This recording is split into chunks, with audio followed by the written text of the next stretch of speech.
Carlos Aguirre, él es médico otorrinolaringólogo, así un poco largo la especialidad, pero bueno, así es el nombre, que nos va a presentar un tema muy relevante, bastante relevante, que son los ronquidos y trastornos del sueño, en especial en estos momentos de cuarentena. Así que damos paso al doctor Carlos Aguirre, que nos va a hacer una presentación en vivo. Ya saben, ustedes pueden dejar sus preguntas, que al final de esta presentación las vamos a ir leyendo y el doctor va a ir respondiendo.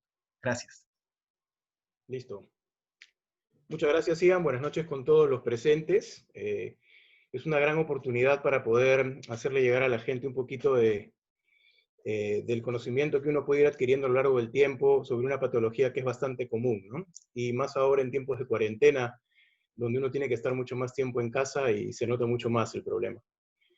Bien, yo soy médico otorrinolaringólogo, soy egresado de la Universidad San Luis Gonzaga de Ica, luego he hecho otorrinolaringología en la Universidad Nacional Mayor de San Marcos. Posteriormente hice un curso de especialidad en la ciudad de Monterrey, en México, por la Universidad Autónoma de Nuevo León, en trastornos respiratorios del dormir y rinología aplicada, ¿no? Actualmente trabajo en el Hospital de la Fuerza Aérea del Perú, en la Clínica Internacional, y aquí en MEDI, ¿no? Sin más preámbulos, creo que voy a dar pase a la pequeña exposición que tengo preparada para esta noche. Voy a compartir mi presentación. Allá vamos. Por favor, díganme si es que se logra visualizar.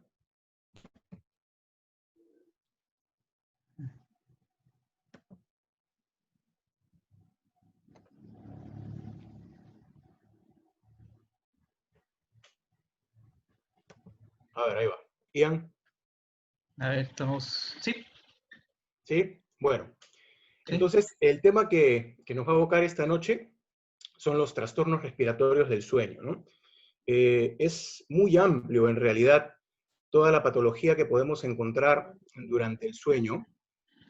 Los trastornos respiratorios son una parte bastante importante. Sin embargo, encontramos patologías como, por ejemplo, el insomnio, las parasomnias, donde están los terrores nocturnos, están las pesadillas, ¿no? Hay narcolepsia también aparte, hay trastornos de movimientos involuntarios, que puede ser de miembros inferiores o piernas inquietas, y además también encontramos este tipo de trastornos respiratorios, ¿no?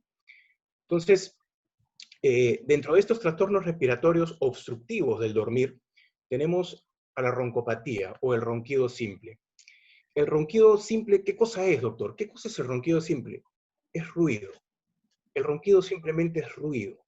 No es una patología como tal, sino es un signo, un síntoma que nos va a referir el paciente y es más un problema social. Yo siempre le explico a mis pacientes cuando están en la consulta de que el ronquido no les va a hacer daño a ellos. El problema está al de al lado. Dormir porque va a estar intranquilo, porque se va a despertar de mal humor y genera problemas. Está entre los 10 primeros factores de divorcio en los Estados Unidos, aunque parezca mentira. Entonces tenemos que tener mucho cuidado, no porque me vaya a hacer mucho daño a mí mismo, sino porque mi entorno va a sufrir cuando el ronquido se complica y se vuelve severo. Pero este ronquido nos puede estar avisando que tenemos otras patologías mucho más complejas. Hay otras como aquí está, el síndrome obstructivo de apnea del sueño. Las apneas obstructivos del sueño son un problema de salud. Esta sí es una patología, una enfermedad que nos va a traer problemas a posterior, ¿no? Son pausas respiratorias que ocurren al dormir y que van a alterar nuestro sueño de tal forma que podemos dormir 10 horas, pero no vamos a descansar. ¿Por qué? Porque el sueño tiene varias fases dentro de su estructura y nosotros tenemos que llegar a las fases profundas del sueño. Hay una fase conocida como fase R, antiguamente llamada sueño REM, que es la fase reparadora. Y esa es la fase a la cual nosotros tenemos que llegar por lo menos unas 3 a 4 veces durante toda la noche. Si no llegamos a esa fase R, pues simplemente de nada valió las horas que hemos estado durmiendo en el sueño que es superficial, ¿no? Puede ser N1, N2, ya N3 es un poquito más profundo. Entonces, ¿qué es lo que ocurre? ¿Por qué un otorrinolaringólogo les está hablando de sueño? Doctor, ¿eso no es del neurólogo? ¿El neurólogo no debería hablarme a mí de cómo debo dormir? ¿Por qué un otorrino, doctor? Bueno, porque los trastornos respiratorios del dormir ocurren en una zona del cuerpo, lo cual maneja el otorrinolaringólogo, es la vía aérea superior. Aquí es que se produce el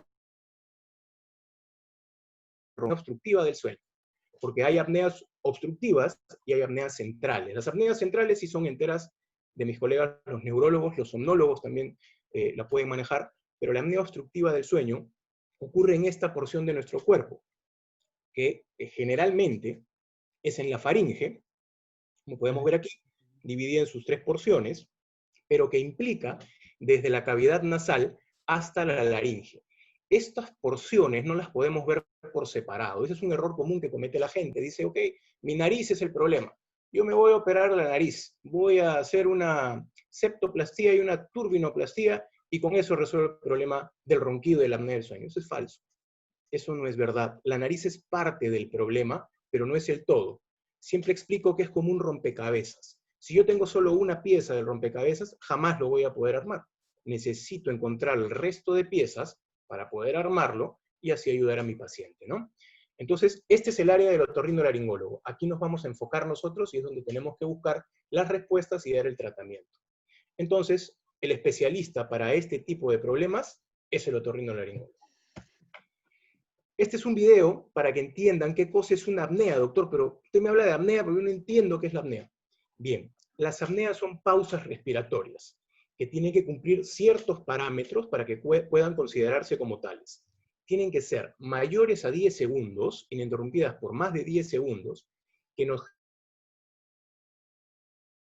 oxígeno en la sangre disminuye en su porcentaje. ¿Ok? Tengo menos oxígeno en la sangre porque no estoy respirando, obviamente. Y que produzca un micro despertar. ¿Qué cosa es un despertar, doctor? Un despertar es cuando me desperté en la noche.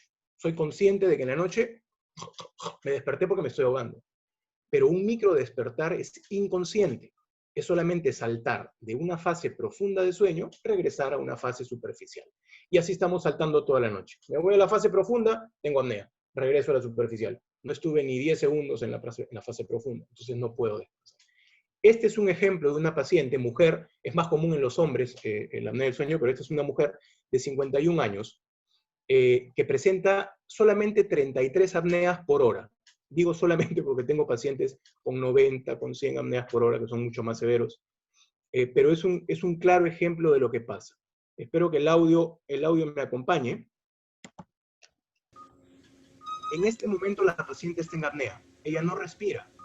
Empiecen a contar los segundos, llevamos como 10.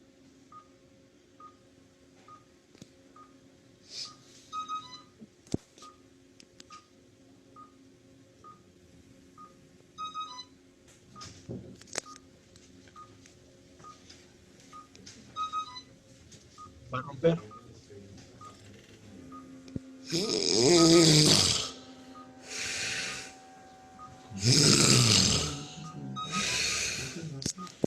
Bien, eso es un ejemplo de una apnea.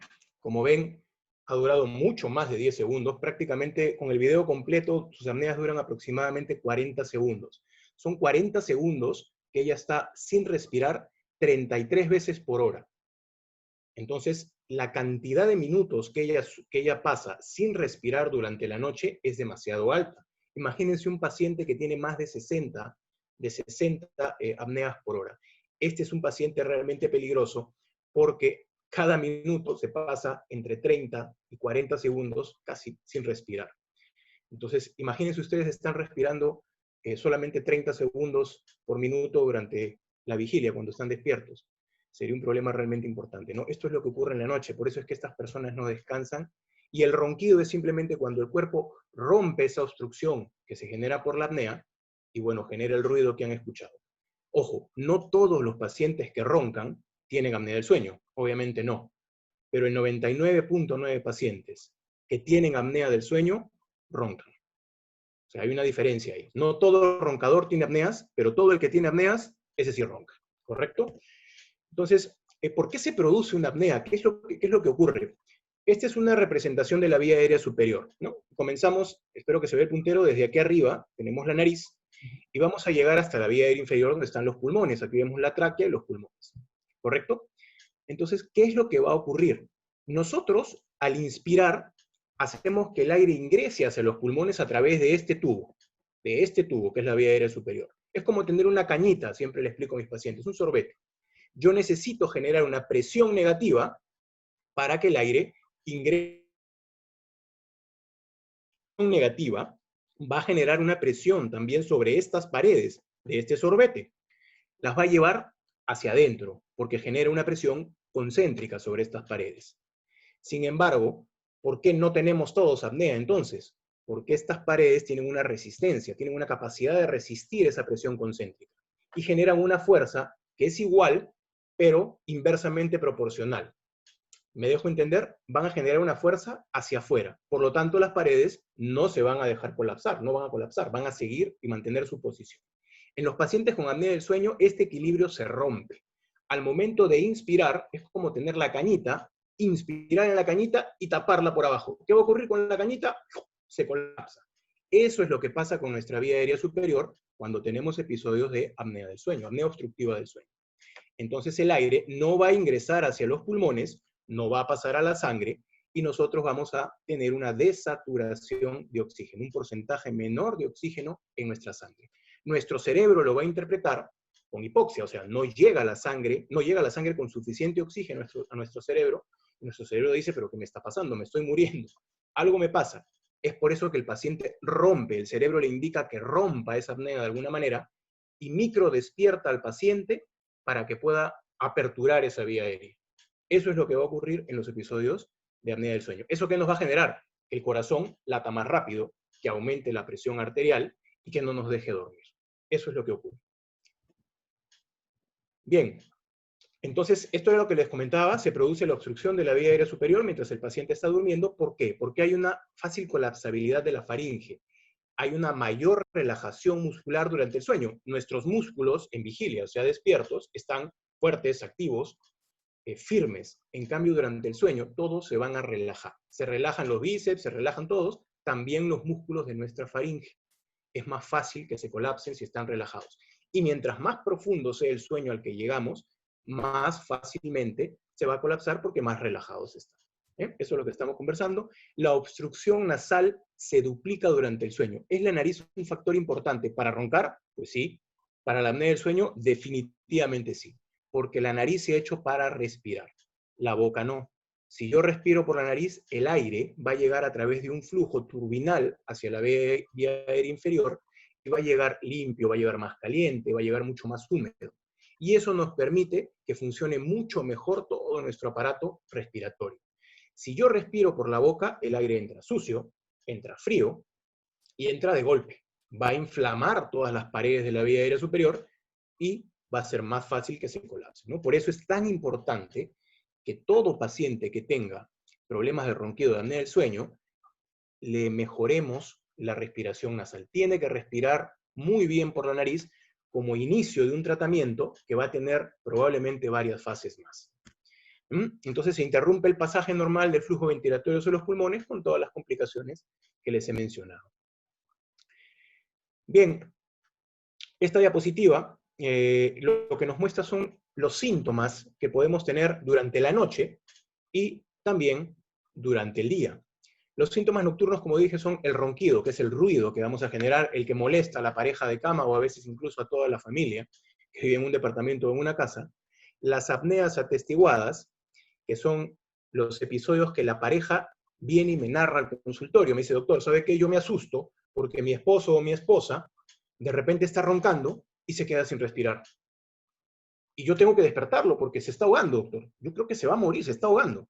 Esos son los episodios de apneas atestiguadas que son importantes que la pareja de cama me cuente o me comente a mí durante la consulta. Los despertares, como ya les dije, ocurren durante la noche y la enuresis, ¿no? Que es orinarse en la cama o también pueden estar levantándose varias veces en la noche. Y durante el día, ¿qué síntomas va a tener? La somnolencia y el cansancio, fundamentalmente, ¿no? Se van a levantar de la cama y van a decir, oye, ¿pero qué pasa? No quiero levantarme. No, esto parece que no hubiese dormido. Eso es producido porque durante la noche no hemos llegado a las fases de sueño reparador. Cambios en la personalidad, por supuesto, vamos a estar más irritables. Quédense sin dormir una noche y van a ver que el día siguiente no quieren saber nada con nadie. Los problemas de atención que pasan en el trabajo y pueden llevar a accidentes y problemas laborales, ¿no? Imagínense un conductor, un taxista una persona que maneja, no sé, un tráiler, un camión, que tenga estos problemas. Los trastornos respiratorios del dormir son una parte muy importante y son la segunda causa de accidentes automovilísticos en Estados Unidos después del alcohol, aunque les parezca mentira. Muy bien, ¿a qué nos va a llevar la apnea del sueño? ¿Por qué es peligrosa la apnea del sueño? Porque no está sola, la apnea del sueño no viene sola. El síndrome Z es el que nosotros conocemos como una asociación entre distintas patologías y la apnea del sueño. Para mí, en mi experiencia, ¿cuál es la más importante? La madre de todas es esta que ven acá abajo, la obesidad. No quiero decir que un paciente delgado, que una persona delgada, no ronque o no pueda tener apnea del sueño. No, sí puede tenerlas. Pero mientras más obesidad haya, más apnea del sueño va a haber. Y mientras más apnea del sueño tengamos, más obesidad vamos a tener por una serie de hormonas que se afectan. Vamos a crear un círculo vicioso, que lo podemos ver aquí, entre todas estas patologías. Problemas metabólicos, resistencia a la insulina, problemas cardiovasculares, hipertensión arterial, fibrilación auricular. Tenemos una serie de problemas. Podemos llegar hasta, como les dije, accidentes cerebrovasculares o infartos de miocardio. Por eso es que es tan importante tratar la apnea del sueño, porque la apnea del sueño no me va a matar. Lo que me matan son las complicaciones que pueden verse en 10 o 20 años que hemos estado respirando muy mal y con la baja del oxígeno durante toda la noche. Esto es sumamente importante entenderlo para poder entender la magnitud del problema. ¿Cómo hacemos el diagnóstico? ¿Qué hago en mi consulta? A ver, lo primero que tengo que hacer es hablar con el paciente. Por eso me sirve mucho que me visite el paciente y su acompañante. Porque el acompañante, o el acompañante, porque las mujeres también roncan, y roncan más. ¿Qué es lo que me dicen ellos? Me interesa muchísimo, porque ahí puedo ver si es que tiene o no tiene apneas atestiguadas. Además, yo tengo que hacer un interrogatorio. Y generalmente, bueno, yo en consulta lo hago con les entrego antes un cuestionario que se llama Epworth, es una escala que fue hecha en Australia, en el hospital Epworth, y donde me va a dar la idea de que el paciente tiene o no tiene un problema de sueño. Si llega a un valor mayor de 9 en esa escala, el paciente es bastante probable que tenga un problema de sueño. No que tenga apnea del sueño, no estoy diciendo eso, pero sí algún problema de sueño que yo tengo que investigar. La correcta evaluación inicial, obviamente, tiene que ser un especialista que conozca del tema y tratar de identificar qué es lo que está pasando, valorar correctamente la vía aérea superior y un estudio de sueño. A mí me llegan frecuentemente a consulta pacientes que me dicen tener apnea del sueño y les pregunto, ok, ¿dónde está su estudio de sueño? ¿Qué es eso, doctor? No tengo idea de qué me habla. A mí me ha dicho fulanito tal que yo tengo apnea del sueño y que tiene que hacerme 50 dispositivos, 10 operaciones, pero ¿y su estudio? No, doctor, no tengo estudio de sueño. No puedo dar diagnóstico y no puedo establecer el grado de severidad ni del ronquido ni de la apnea del sueño a menos que tenga un correcto estudio. Los estudios pueden ser polisomnografía, que es el estudio más completo, o la poligrafía cardiorrespiratoria, que es el que más frecuente, el más frecuente o el que más frecuentemente uso yo por lo menos, que es un poquito más sencillo, porque la polisomnografía tiene una serie de cables que van al mentón, van a las piernas, aquí a la cabeza, y me da más variables, o sea, me da mucho más datos, pero con la poligrafía cardiorrespiratoria nosotros logramos diagnosticar y dar la severidad en caso de tener el diagnóstico, ¿no? Esta es la escala de Epworth, las que les comenté hace un momento, son preguntas muy simples. ¿Usted se queda dormido o se ha quedado dormido en alguna de estas situaciones cotidianas del día a día? 0, si nunca le pasó. 3, si le pasa todos los días. 2 y 1 son. 1 es, alguna vez, doctor, me pasó por ahí. Y 2 es, a veces me pasa. El paciente solito va marcando. ¿Se quedó dormido viendo televisión alguna vez? Si está de pasajero más de 30 minutos en un auto, si conduce su auto y se para en un semáforo que tiene 1 minuto ahí, se queda dormido, ya ha pasado, el paciente va marcando. Si tiene más de 9 para arriba, es bastante probable que tenga un problema del dormir. El examen clínico. ¿Solo los obesos roncan, doctor? No. No, doctor Fabio, usted dará constancia que los delgados también roncan. Es verdad. Hay pacientes, hombres y mujeres, que roncan y roncan duro, ¿eh? No solamente los obesos, pero la obesidad, como les dije, es la madre de todo, hace de que esto sea una patología mucho más severa, ¿no? ¿Qué tengo que examinar yo? ¿Qué tengo que ver del paciente? Pues es un examen de la vía aérea superior. La diapositiva que les mostré, la nariz, la faringe, tengo que ver la orofaringe, donde están las amígdalas, de qué tamaño están, cómo está la campanilla o la úvula, cómo está ese velo del paladar, que vamos a ver unas imágenes ahora. Y ya un examen más profundo es cuando tengo que investigar si hay algún problema más abajo, donde están las cuerdas vocales, eso se llama laringe. Ahí también puede haber un punto de obstrucción. ¿Y tienen que ver otras enfermedades? Por supuesto que sí. Diabéticos, hipertensos, obesos mórbidos. Hay una serie de patologías que tienen que ver en el síndrome Z, que ya les hablé anteriormente. Por eso es muy importante conocer los antecedentes también del paciente. Estos son ejemplos de paladar y faringe. Aquí, en la primera imagen, podemos ver una apertura bastante amplia en la parte posterior. No aquí adelante, en la parte posterior, por donde va a pasar el aire hacia abajo. ¿Correcto? Pero ¿qué pasa en esta imagen? Miren esas amígdalas. Esta amígdala comienza a crecer, la úvula está mucho más grande, hay una disminución del volumen por donde puede entrar el aire. Y en este ni qué decir. Por aquí hay que utilizar el bajalenguas porque no se logra visualizar el pasaje o el sitio por donde va a pasar el aire, y verán que las paredes están totalmente hipertrofiadas, o sea, están agrandadas, y esta úvula está rechonchita, está edematosa inclusive. Entonces son ejemplos para que vean cómo se puede identificar este paciente, de hecho debe tener algún problema de ronquido o de apnea del sueño, ¿no? Esto es más o menos lo que veo en la consulta. Es muy difícil encontrar un paciente así, es bastante difícil encontrar con estas características. Lo que más me llega a la consulta son estos dos tipos de pacientes, ¿no? Los estudios de sueño. Hablé que no hay diagnósticos en un estudio de sueño. Este es un ejemplo de una poligrafía cardiorrespiratoria. Este es un equipo que yo tengo, es el Apnea Linker, no tengo ningún conflicto de intereses con ellos, pero es el que yo uso. Y es bastante adecuado para dar diagnóstico y me da todas las pautas que yo necesito. Este paciente, por ejemplo, tiene 67 apneas por hora. Este es un estudio mío. 67 apneas por hora. Y pasa desaturando durante la noche casi el 60%, lo tiene por debajo del 90% de saturación, o sea, el oxígeno en sangre está muy bajo, casi el 60% de su sueño. Este es un paciente sumamente severo y que necesita tratamiento. Este paciente viene a mí ya no porque solamente ronca o tiene síntomas nocturnos, sino porque ese paciente realmente durante el día no se siente bien, quiere mejorar su calidad de vida.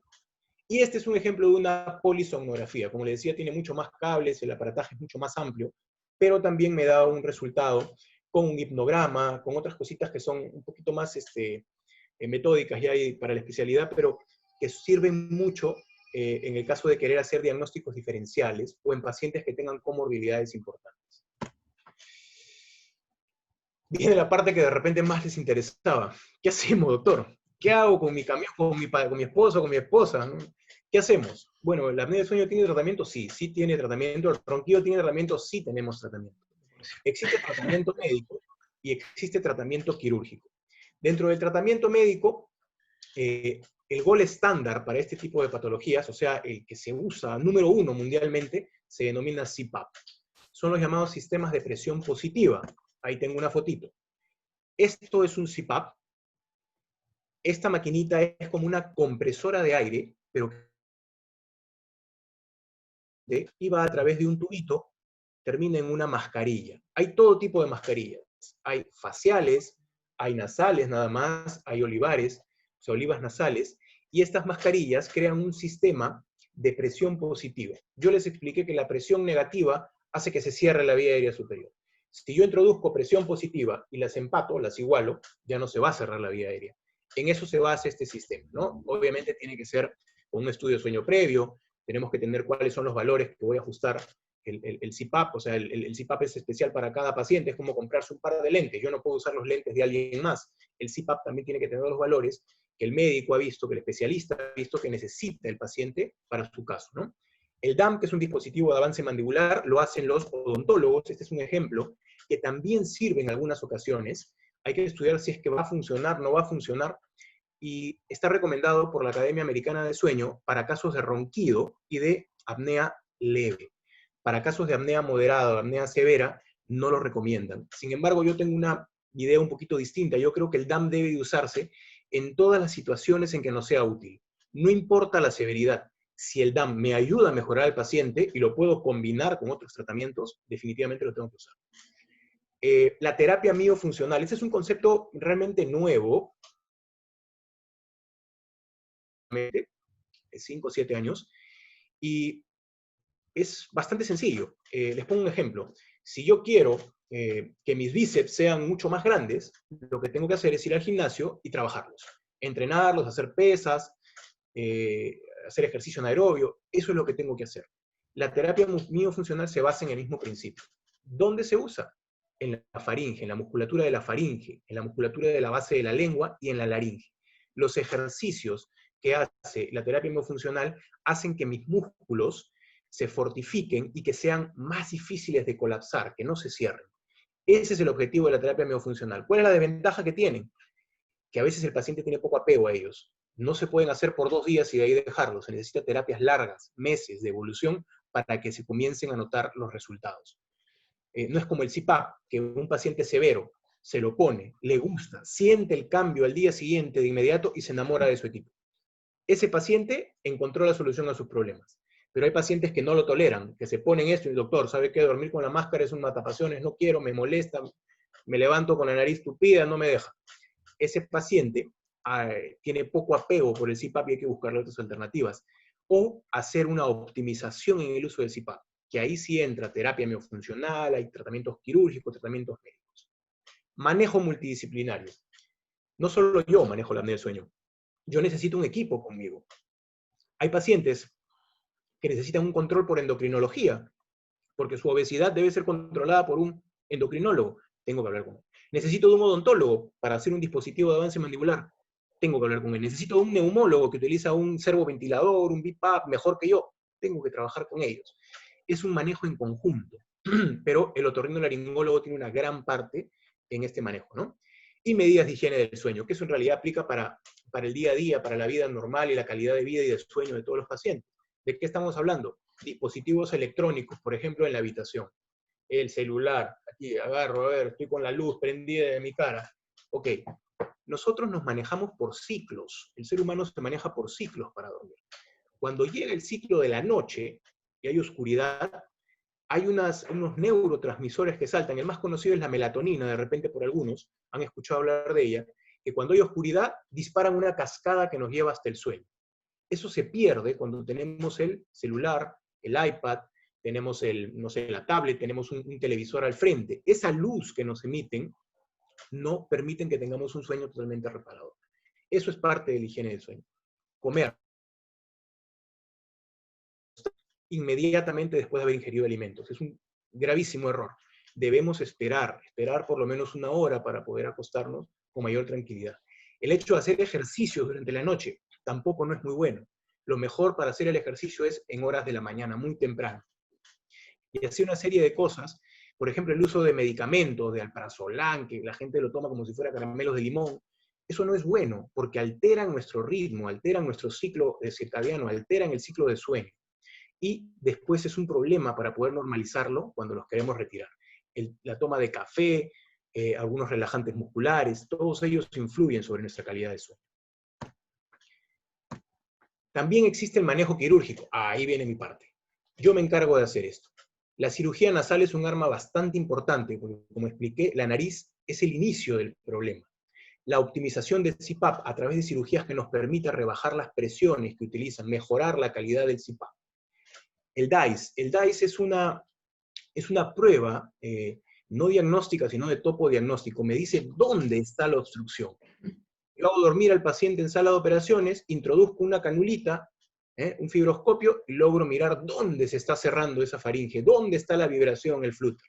Y esto me sirve para programarme si el paciente necesita una cirugía multinivel. ¿A qué nivel y qué es lo que voy a hacer, ¿no? Esto, por ejemplo, es una cirugía nasal, ¿no? Cirugía endoscópica de la nariz, que es bastante frecuente en la especialidad.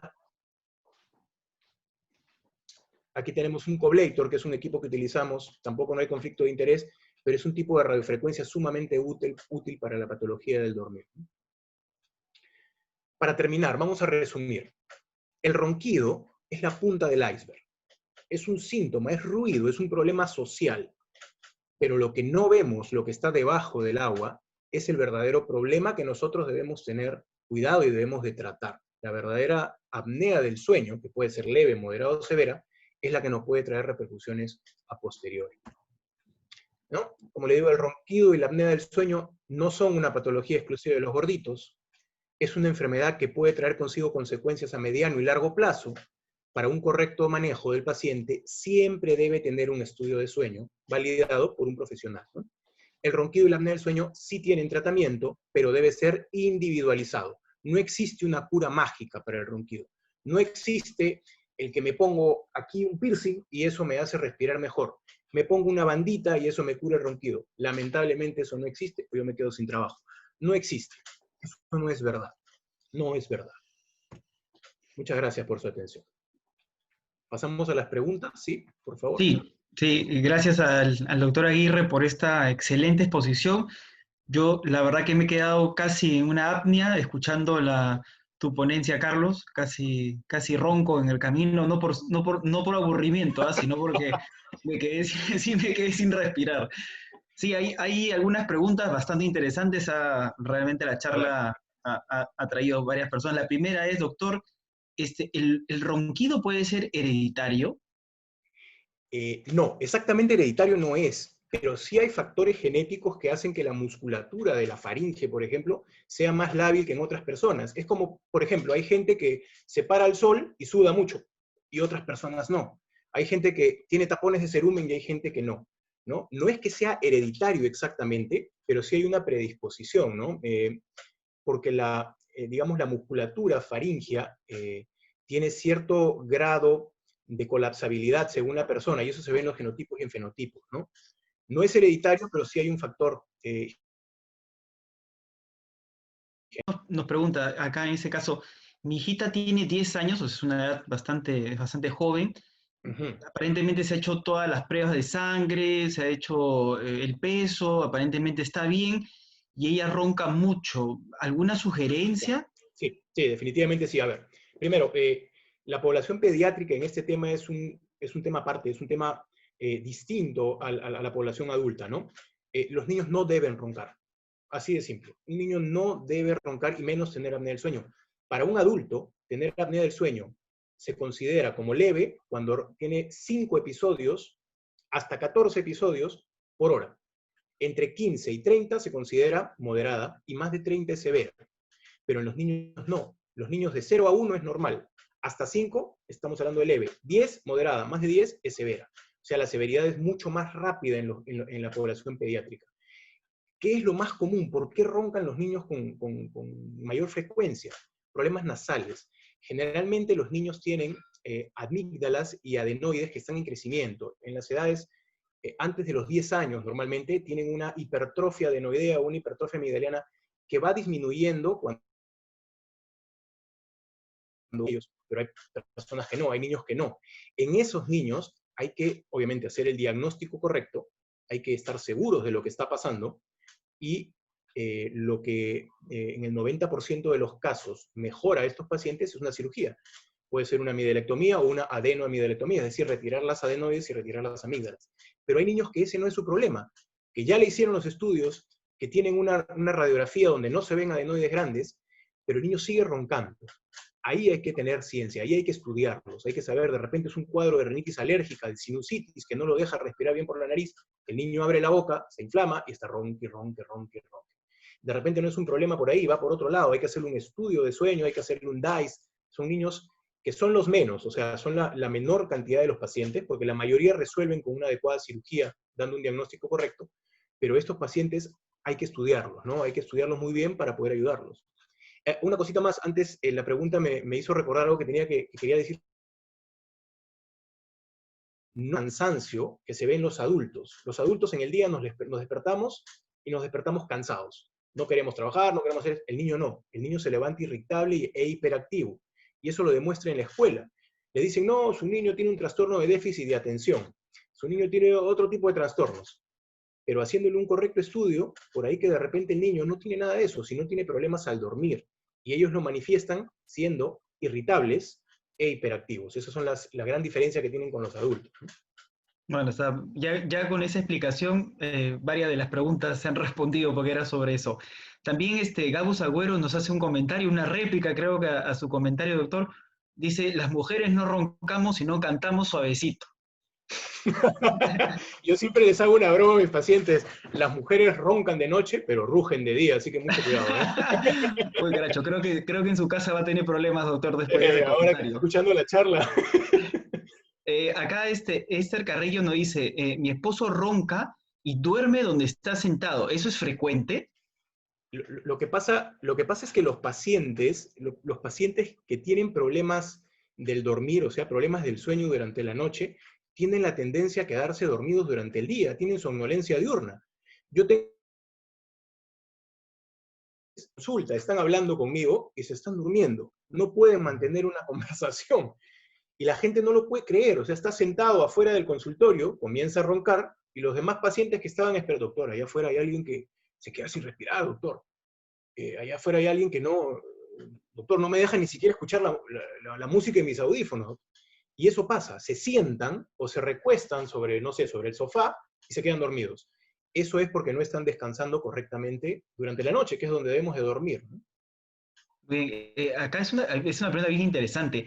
¿Existe algún hipnótico especial para usarlo con el paciente durante el diagnóstico de apnea del sueño? Excelente pregunta. No debemos usar ningún tipo de medicamentos durante un diagnóstico de apnea del sueño. Eso va a hacer que mi estudio sea sesgado, salga sesgado. O sea, yo necesito un estudio puro durante toda la noche, por lo menos tiene que tener 4 horas continuas de sueño para yo poder validar un estudio, sea una polisomnografía o sea una poligrafía cardiorrespiratoria. Si yo le Muy doy al bien. paciente un No, sí, sí. diazepam, perdón, un alprazolam o lo que le quieran dar, eso va a alterar su ritmo normal de sueño y eso no invalida el estudio, simplemente lo invalida. Perfecto. Acá también, bueno, es para refrendar, pregunta si el sobrepeso está asociado a los ronquidos. No, por supuesto que sí, es justamente lo que les decía, ¿no? El sobrepeso, la obesidad, digamos que es la madre de todos los vicios. No solamente a la apnea, unas hormonas, que son la leptina y la grelina, bueno, no vale mucho los nombres, pero son la hormona del hambre y de la saciedad. Lo que hace la apnea del sueño es que la hormona del hambre actúe mucho más que la hormona de la saciedad. Entonces, si yo tengo hambre todo el día, como, sigo comiendo, engordo. Y si engordo, voy a tener más apneas y se vuelve un círculo vicioso. Por eso hay una asociación muy importante. Y uno de los principales temas del manejo de la apnea del sueño, como lo indiqué también en las diapositivas, es justamente el manejo multidisciplinario para la obesidad, ¿no? Puede ser un endocrinólogo, necesito un nutricionista, necesito exámenes de laboratorio. Eso es sumamente importante porque mientras que el paciente utilice un CPAP, por ejemplo, como manejo de mi parte, pero no baje de peso, ese CPAP va a seguir sufriendo. Si el paciente baja de peso, ese CPAP va a necesitar probablemente menos presión de aire para que el paciente no tenga apneas. Y entonces la mejor es por los dos lados, ¿no? No pueden ir disociados esas dos entidades, ¿no? Otra pregunta acá dice, doctor, quisiera saber si el apnea está relacionado a algún tipo de alergia. No exactamente. Lo que pasa es que los pacientes alérgicos generan una inflamación de la mucosa y de la vía aérea superior. Entonces, si yo tengo, digamos, un espacio así, este es un espacio normal, y por aquí pasa el aire, pero yo tengo una inflamación a raíz de una rinitis alérgica, de una sinusitis alérgica, ese espacio, por la inflamación de las paredes, se reduce. ¿Es un factor importante tratar la rinitis o la sinusitis alérgica? Por supuesto que sí. Es sumamente importante. Pero no es que es una parte más del rompecabezas que les explicaba para ir armando el manejo correcto, ¿no? Pero sí, definitivamente hay que tratarlo, ¿no? Vamos a la última pregunta, pues varias de ellas, bueno, ya se han repetido. Dice, doctor, yo mientras duermo respiro por la boca debido a que tengo mi tabique algo desviado. Al despertar Ujú, tengo dolor de garganta. ¿Qué puedo hacer ujú. ya que al momento no me puedo operar? A ver, hay que separar dos cosas. Normalmente en la consulta lo que uno ve son dos partes en la patología nasal en este tipo de casos, ¿no? Por ahí tienen problemas anatómicos. La desviación del tabique, esto no es el tabique, esto es el dorso de la nariz. El tabique es una pared que separa nuestra nariz en dos fosas nasales y va en profundidad. Es como tener en este triángulo, que yo pongo algo aquí al medio y separo en dos partes. Ese es el tabique nasal. Cuando se produce una desviación septal, o sea, una desviación del tabique nasal, hay una limitación del flujo por una de las dos fosas. Nuestra nariz normalmente respira de un lado y 3 horas después, por ciclo nasal, así se llama, respiramos por el otro. Cuando me toca respirar por el lado donde no tengo desviación septal, estoy tranquilo, puedo respirar. Pero cuando me toca respirar por el lado donde tengo la desviación y el volumen es muy chiquitito, no pasa el aire. Ahí es cuando abro la boca. Abro la boca, y al abrir la boca, como expliqué también, el aire entra seco, el aire entra sucio, y lo que va a hacer es inflamar las paredes del velo del paladar o de la faringe, y eso me va a generar ser mucho más propenso a roncar, ¿no? Ahora, los temas alérgicos también influyen en que uno no respire bien por la nariz. Hay unas estructuras que se llaman cornetes, son como unas turbinas dentro de la nariz, probablemente los han escuchado. Esas estructuras, esos cornetes, crecen por alergia. Y si están muy crecidos, generan un efecto de masa, disminuyen el volumen de paso del aire, y obviamente el paciente va a abrir la boca para respirar, ¿no? Eso es lo que va a ocurrir, y ronca más. Bueno, acá hay bastante personas femeninas que preguntan bajar un poco los ronquidos. Yo no sé si tiene que ver la postura con ponerlos fuera de la casa. No sé si tiene que ver con eso, pero Sí, no sé. y no es broma, muchos de mis pacientes, doctor, por favor, ya no sé qué hacer, mi esposa ya me mandó al mueble. Y ahí están, un poquito más y van a donde el perro, porque ya no lo soportan. En realidad el tema postural, el tema postural es cierto, existe, ¿no? Normalmente uno ronca más en decúbito dorsal, o sea, cuando uno está boca arriba y la lengua tiene la tendencia a irse para atrás. Ese es un factor sumamente importante. Y ahí, por ejemplo, un DAM sí nos ayuda. Pero hay pacientes que así uno los ponga de costado, siguen roncando. ¿Dónde puedo ver yo si realmente tiene o no tiene un tema postural? En un estudio de sueño. Porque en el estudio de sueño, la máquina tiene un giroscopio, y ese giroscopio sabe cuando el paciente está de un lado, sabe cuando va del otro lado, y me dice si ronca y tiene apneas en un lado, en el otro, o boca arriba. Entonces yo puedo saber, naturalmente así sí puedo saber, si es que es un tema un poquito complicado. Le comentaba en la mañana al doctor Falvi de que hay un colega francés que tiene un libro entero, un libro de este vuelo, solamente sobre apneas y ronquidos posturales. Y es sumamente complicado tratarlos porque han tratado con mochilas, poniendo pelotas de tenis, poniendo almohadas para que duerman de lado, y es un poquito difícil, pero no es imposible. Sí se puede lograr. Sin embargo, el porcentaje de pacientes que resuelven solamente con posición es bastante bajo, no es tan alto como esperaríamos, ¿no? Oye, agradezco que al final esa recomendación no sea ponerse una almohada en la cara, ¿no? Bueno, Que sí, eso mientras que no sería sea un zapato, una media, así que una media, bueno, mejor una agrade- almohada. le agradecemos, doctor, mucho por su didáctica presentación. La verdad que los comentarios en la página de Facebook han sido muy favorables. La mayoría habla de lo didáctico que ha sido. Yo también lo felicito por la ponencia. También debo felicitar y agradecer mucho a nuestro nuevo auspiciador, que es el Rotary Club Lima Nueva Era, por proporcionarnos esta pantalla para poder hacer una mejor presentación. Creo que nuestros usuarios de Medi cada vez saben un poquito más, así que las preguntas cada vez son mejores. Igual lo vamos a invitar en algún momento para una nueva ponencia, y siempre mencionando que el doctor Carlos Aguirre pues está en Medi para cualquier consulta que ustedes necesitan. Bueno, pueden buscarlo en nuestra página misma de Facebook. Le agradecemos, doctor, nuevamente. Muchas Y gracias a todos por estar aquí, a ti, Ian, al Rotary también, muchísimas gracias, ¿eh? bueno, ya Y a nos Medi, despedimos. obviamente. Así es, nos despedimos y hasta una próxima. Hasta Hasta la luego. próxima, hasta luego.